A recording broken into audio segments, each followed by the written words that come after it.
Nous allons désormais voir l'outil qui permet de sélectionner une silhouette sur un fond.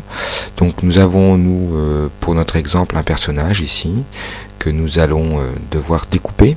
Pour le faire, nous allons utiliser l'outil de découpe de forme que nous avons présenté déjà dans la présentation générale. Je clique sur mon outil une fois et je vais venir positionner des points tout autour de ma silhouette. Alors je ne vais pas le faire n'importe comment, hein. Je vais utiliser une petite subtilité que je vais vous expliquer au cours de la présentation. Donc je positionne un point ici et je continue le long de ma silhouette.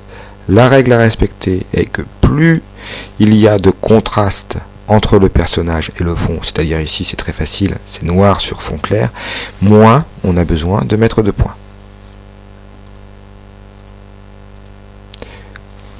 Comme toujours, on peut corriger si on trouve que le logiciel fait une mauvaise sélection. Ici je vais accélérer un petit peu, on voit que ça suit bien.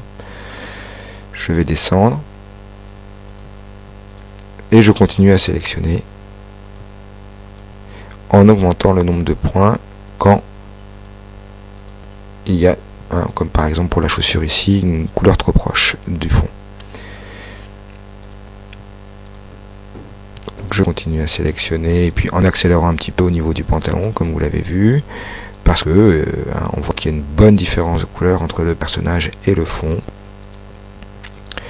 Ici je vais pouvoir à nouveau accélérer, voilà, je positionne quelques points mais on peut vraiment accélérer, voilà.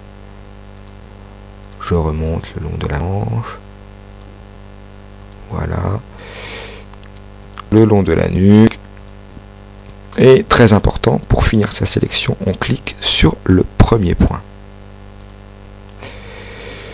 Ensuite, votre souris, alors ce n'est pas le cas ici dans la présentation, mais votre souris prend la forme d'un ciseau. Un ciseau sans point, sans croix à côté, quand vous mettez votre souris au milieu du personnage.